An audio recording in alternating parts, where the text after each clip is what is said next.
नाज़िर सियाने कहते हैं कि भूखे को मुट्ठी भर चावल भी काफी है, लेकिन एक हमारी सियासी जमातें हैं जो अच्छा खासा पेट भरने के बाद भी अपनी भूख को मिटा नहीं पा रहे, और एस्टेब्लिशमेंट जो किसी जमाने में खान साहब को अपने रास्ते की सबसे बड़ी रुकावट समझती थी, वही अब नून लीग के बारे में ही ख्यालात का इजहार करने लगी है, और जो सोच इनकी इमरान खान के बारे में थी वही अब नून लीग के लिए भी होती जा रही है। बस फर्क सिर्फ इतना है कि अब खान साहब और एस्टेब्लिशमेंट के दरमियान फासले कम होने लगे हैं और बड़े मियाँ वतन वापस आकर बुरी तरह फंस गए। खैर, मुद्दे की बात पर आए तो वो ये है कि आज की इस वीडियो में जो खबरें शेयर की जाएंगी वो बड़ी दिलचस्प और धमाका खेज हैं। कहा जा रहा है कि इमरान खान के बारे में मुल्की अदलिया एक ऐसे मोड़ पर आ खड़ी हुई है जहां आगे खाई तो पीछे कुआं है। चीफ जस्टिस काजी फैज ईसा ने जो पीटीए मुखालिफ फैसले दिए हैं, इसने मुल्क में एक नई सियासी जंग को छेड़ दिया। अब कहने वाले कह रहे हैं कि सुप्रीम कोर्ट के मुख्तलिफ जजेस के दरमियान इमरान खान के केसेस को लेकर घुमसान की जंग छिड़ गई है, और एक नडर और दलेर खातून जज ने अपने इकदामात से काजी साहब को नानी याद करवा दी है। अब यहाँ गौर तलब सवालात ये हैं कि वो जज कौन है और क्यों इमरान खान के हक में अपने साथी जजेस के ही खिलाफ हो गए। ऐसा क्या हुआ कि सारी अदलिया चीफ जस्टिस काजी फैज ईसा को आड़े हाथों लेने लगी। इन पॉइंट्स पर रोशनी डालने से कबल आपको बताते चलें कि कप्तान के एक दबंग और इनके वकील सरदार लतीफ खोसा ने आखिरकार साबित कर दिया है कि वो इमरान खान के जानेसार खिलाड़ी भी हैं और एक बहादुर वकील भी, जो हक और सच की बात कहने से डरता नहीं, पीछे नहीं हटता। हुआ यह है कि सरदार लतीफ खोसा ने इमरान खान के हवाले से चीफ जस्टिस काजी फैज ईसा को ऐसा जवाब दिया कि वो लाजवाब हो गए, और बड़े बड़े केसेस में बड़े बड़े वकीलों की बोलती बंद करने वाले काजी साहब इस वक्त क्लीन बोल्ड हुए जब सरदार लतीफ खोसा ने एक अहम तरीन मुद्दे पर इन्हें आड़े हाथों लिया। अब मुद्दा कौन सा था? किस बात पर लतीफ खोसा ने चीफ जस्टिस की बोलती बंद की है? सुप्रीम कोर्ट में ऐसा क्या हुआ जो मामूल से हटकर है? इन हकायक को आपके सामने रखने से कबल आपको ये भी बता दें कि पीटीए से बल्ले का इंतखाबी निशान छीन कर भी कुछ लोग इमरान खान को हरा नहीं सके।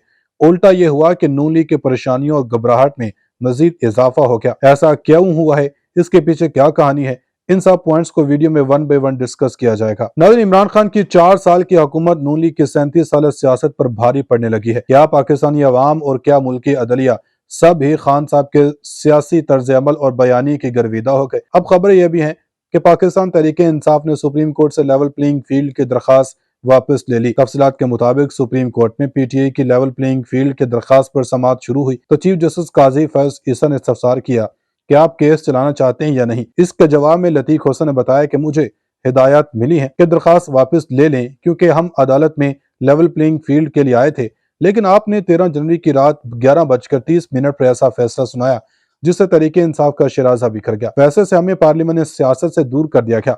बहुत मेहरबानी, बहुत शुक्रिया आपका। जमहूरियत और अवाम के बका के लिए अवाम के अदालत में जाना चाहते हैं, जिस पर अदालत उज़्मा ने पाकिस्तान तहरीक इंसाफ की दरखास्त वापस लेने की बुनियाद पर निपटा दी। मीडिया से गुफ्तगू करते हुए तहरीक इंसाफ के वकील लतीफ खोसा ने कहा कि हम लेवल प्लेइंग फील्ड और शफाफ इंतखाबात के लिए आए थे। आपके फैसले से हमारी 230 नशिस्तें छीन ली गईं। किसी को डोंगा, किसी को गिलास और किसी को बैंगन का निशान दे दिया गया। चीफ जस्टिस पर एतमाद नहीं, अब हम अवाम की अदालत में जाएंगे। गुज़श्ता समात में इलेक्शन कमीशन ऑफ पाकिस्तान ने पीटीआई के लेवल प्लेइंग फील्ड न मिलने के इल्जामात मुस्तरद कर दिए और तहरीक इंसाफ की तौहीन अदालत की दरखास्त जुर्माने के साथ खारिज करने की सदा की थी। इस हवाले से इलेक्शन कमीशन की जन्म से तौहीन अदालत केस में अपना जवाब सुप्रीम कोर्ट में जमा करवा दिया गया, जिसमें ईसीपी ने पीटीआई की जन्म से लेवल प्लेइंग फील्ड न मिलने के इल्जामात को मुस्तरद कर दिया और अपने जवाब में पीटीआई की दरखास्त को जुर्माने के साथ मुस्तरद करने की इस्तदा कर दी। इलेक्शन कमीशन ने अपने जवाब में मौक़िफ़ अपनाया कि सुप्रीम कोर्ट के हुक्म पर पीटीआई रहनुमाओं से मुलाकात की गई और इन्हें बिला तफरीक लेवल प्लेइंग फील्ड फराहम करने की यकीन दहानी भी करवाई। नजर बात करते हैं उस जज की जिसने चीफ जस्टिस काजी फैज ईसा को लाजवाब किया।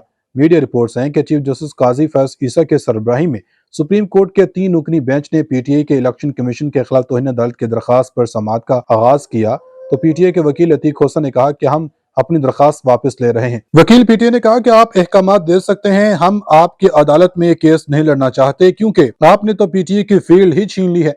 इलेक्शन कमीशन सिर्फ इंतखाबी निशान वापस ले सकता है। एक जमात को पार्लियामान से बाहर करके पाबंदी लगाई जा रही है। पीटीआई के तमाम उम्मीदवार आजाद इंतखाब लड़ेंगे और कंफ्यूजन का शिकार होंगे। इस पर चीफ जस्टिस ने रिमार्क्स दिए कि हमारा फैसला मानना है माने, नहीं मानना तो आपकी मर्जी। इस मौका पर जस्टिस मुसरत हिलाली ने रिमार्क्स दिए कि इलेक्शन कमीशन फेयर नहीं है, सिर्फ एक पार्टी के पीछे भाग रहा है। इलेक्शन कमीशन को दूसरी जमातें क्यों नजर नहीं आ रही? इन्होंने वकील पीटीआई को मुखातिब करते हुए दरियाफ्त किया कि क्या आपको लगता है इंतखाबात शफाफ नहीं है? इस पर लतीफ खोसा ने जवाब दिया, इंतखाबात बिल्कुल गैर मुनसिफाना है। दूसरी जानब पाकिस्तान तहरीक इंसाफ के रहनुमा बैरिस्टर गोहर ने कहा कि वोटर से कहूंगा मायूस न हो, हमने अवाम की अदालत में जाना है, اڈیالہ جیل کے باہر میڈیا سے گفتگو کرتے ہوئے انہوں نے کہا کہ سپریم کورٹ کا جو فیصلہ ہو وہ حتمی ہوتا ہے، جس پر منوان عمل کیا جاتا ہے۔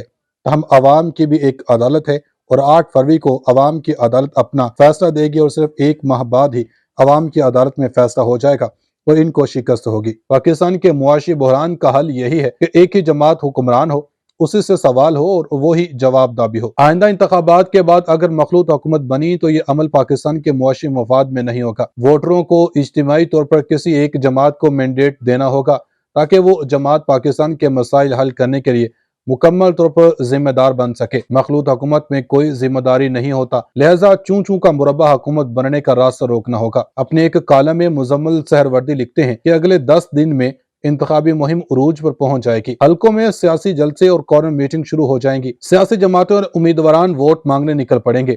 2024 کے انتخابات میں پاکستان کے ووٹرز کو بہت سوچ سمجھ کر ووٹ ڈالنا ہوگا۔ ایک رائے یہ ہے کہ اس الیکشن کے نتیجے میں بھی کسی ایک جماعت کی حکومت بننا مشکل ہے اور آئندہ مخلوط حکومت بنے گی۔ تاہم یہ بھی دیکھنا ہوگا کہ مخلوط حکومت میں کوئی ذمہ دار نہیں ہوتا۔ اس لیے ووٹرز کو اس بات کو سامنے رکھنا ہوگا کہ پاکستان اب کسی مخلوط حکومت کا متحمل نہیں ہو سکتا، اگرچہ جمہوریت میں مخلوط حکومت کی گنجائش موجود ہے۔ جب ایک جماعت کے پاس مکمل حکومت آ جاتی ہے تو وہ سیاسی حکومت فاشسٹ حکومت بننے کی کوشش کرتی ہے۔ وہ سمجھتی ہے کہ وہ کسی کو جواب دہ ہی نہیں ہے۔ وہ اپنی عددی اکثریت کی بنیاد پر پارلیمنٹ کو بلڈوز کرتی ہے، وہ مشاورت کو ختم ہی کر دیتی ہے، وہ اپوزیشن کی بات نہیں سنتی، جس سے ملک میں جمہوریت کے بجائے بادشاہت کا تاثر پیدا ہونا شروع ہو جاتا ہے۔ اب بات کرتے ہیں آج کی اہم ترین خبروں سے متعلق۔ ذرائع کے حوالے سے خبر آئی ہے، پاکستان کے مشہور صحافی حامد میر نے لاہور میں ہونے والے ایک سیمینار سے خطاب کرتے ہوئے اپنی توپوں کو رخ نون لیگ اور چیف جسٹس کی جانب کیا۔ انہوں نے کہا کہ لیول پلینگ فیلڈ صرف نون لیگ کو مل رہی ہے اور اگر وہ کسی کو نہیں مل رہی تو وہ عمران خان اور ان کی پارٹی ہے۔ انہوں نے کہا کہ چیف جسٹس صاحب نے پی ٹی آئی کے خلاف فیصلہ دے کر ثابت کر دیا کہ وہ اور نواز شریف سیم پیج پر ہیں۔ دوسری جانب ایک اور صحافی منصور علی خان نے اپنے ایک ویلاگ میں بڑا ہی زبردست انکشاف کیا ہے۔ ان کا کہنا تھا کہ مجھے پنڈی کے ایک مخصوص ادارے سے ایک فون کال آئی جہاں ایک مخصوص شخصیت سے میری ملاقات ہوئی